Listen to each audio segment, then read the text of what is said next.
I don't know whether I haven't seen the latest draft of the program, and I've sort of adapted the title of this talk a little bit over the last 12 or 24 hours. It originally appeared as "Is Sustainable Consumption Inevitable?"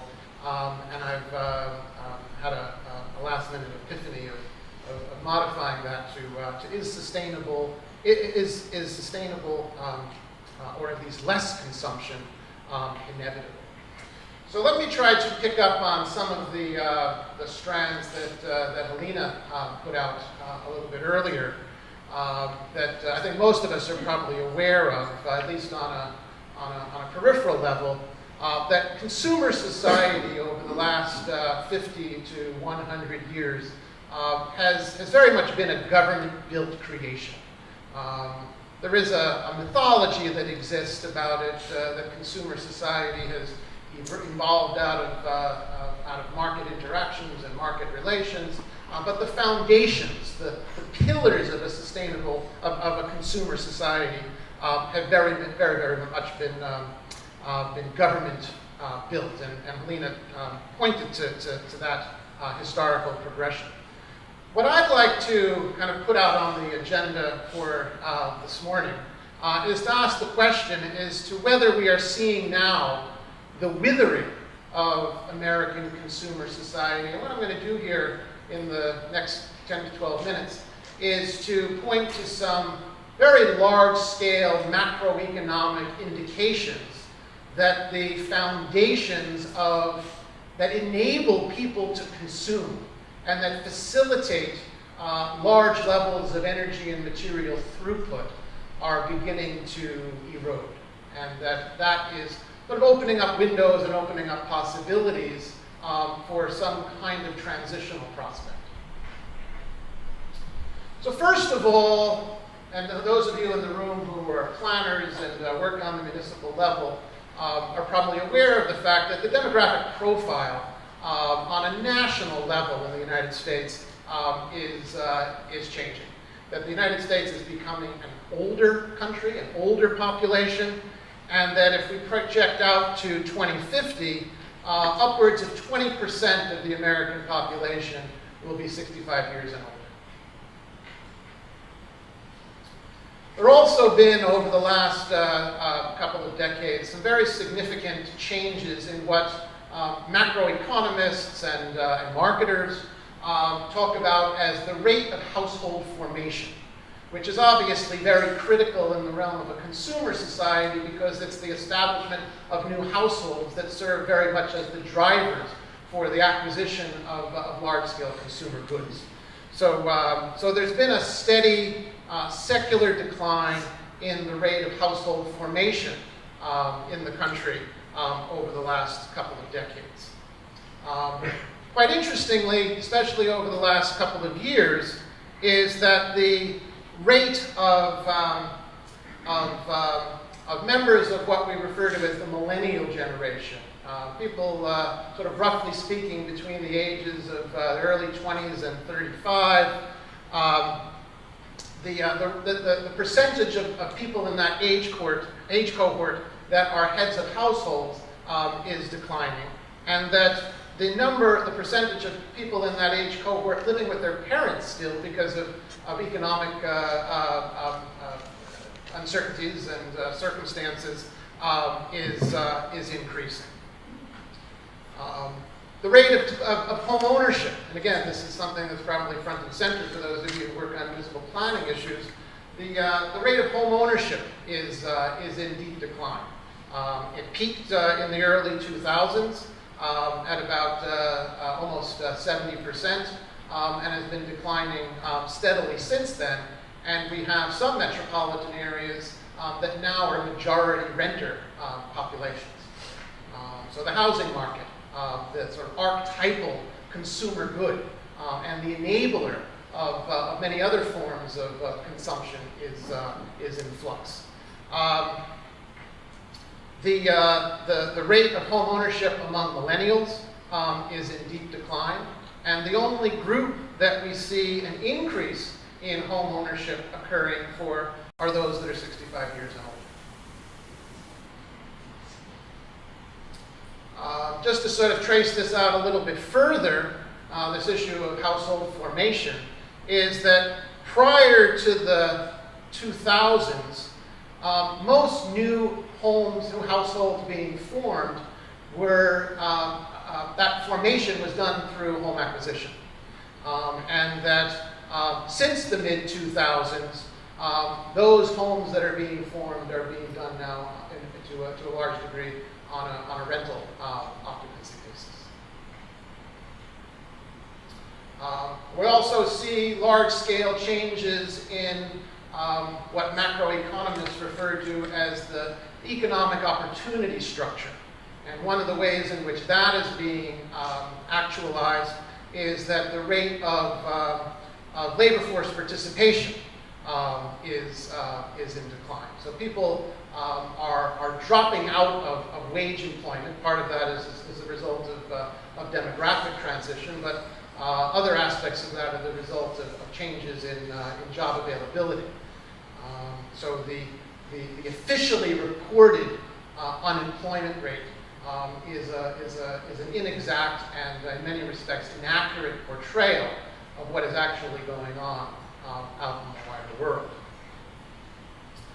And most dramatically, the rate of dropout from the formal labor force, from the formal wage economy among men has been really quite dramatic.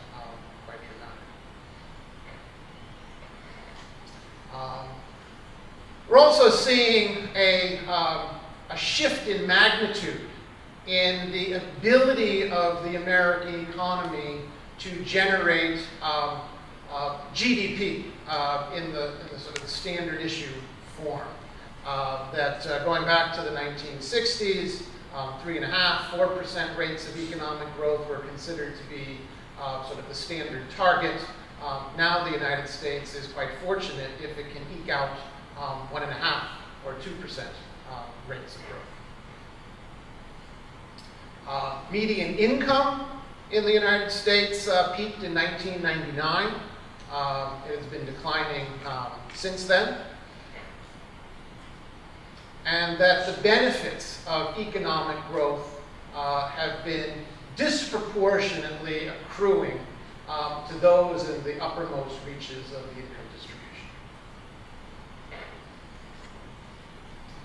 Not surprisingly, under these circumstances, income inequality across the board is increasing in the United States, and that today we are now approaching levels of inequality that we haven't seen since the late 1920s.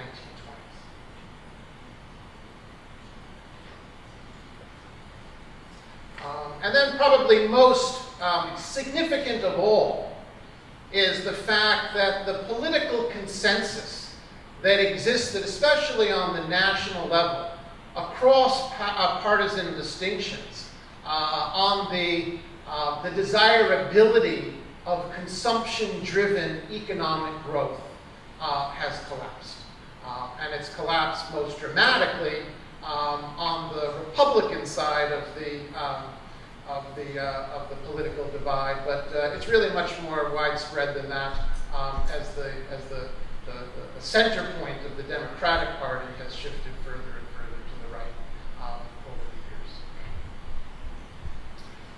And then to sort of bring in the environmental dimension to this is that that during the immediate post-World War II decades, issues of resource scarcity were not an issue. It wasn't a constraint on consumer acquisition, on the development of consumer society. The first shot across the bow was obviously during the 1970s, when Americans finally woke up to the fact that there were fixed constraints on resource availability. And this isn't just a debate about peak oil, it's about the fact that there are other large consuming countries around the world that are also laying claim to resource supplies that the United States had once exercised hegemony over. So what this sort of boils down to, there's been a huge amount of media attention devoted to this over the last couple of years, is this process of the contraction of the American middle class. And way I sort of pose this in slightly more provocative terms is can consumer society persist in the United States in the absence of a robust middle class? Last point I want to make here is that what we see taking place is that mass consumption, mass consumerism, that has been such a sort of archetypal facet of American sort of cultural and political sensibilities over the last several decades, is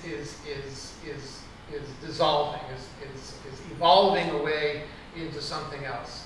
I like to talk about this as the divide between boutique consumerism and mundane provision. This is not a notably novel observation.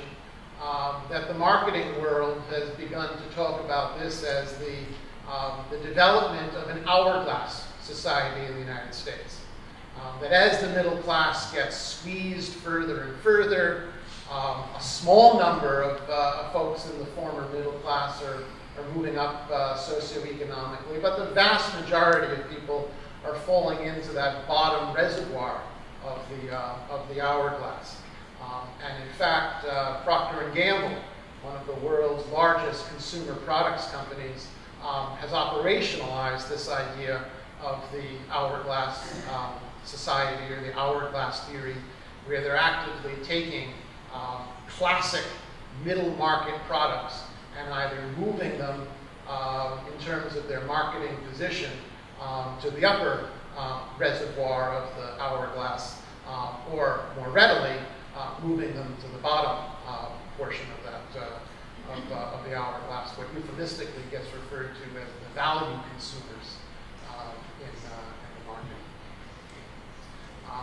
So it seems to me, at least, unarguable that we are moving towards something different from what we are accustomed to. I sometimes refer to this as a post-consumerist future. I'm not thrilled about that term, but I haven't quite come up with anything better for the time being. And that some of the issues that I presume that we're going to be speaking about over the next couple of days, things like the social sharing economy, things like the solidarity economy, the maker movement, efforts to relocalize economic transactions, alternative food movement, new interest in public provisioning, transition towns, the decline of automobile ownership and use, are all strategies that, as Helena indicated, from the bottom up, are being put into place because the economic circumstances of households are in a process of fundamental transition. So I'll wrap things up with that, and thank you very much.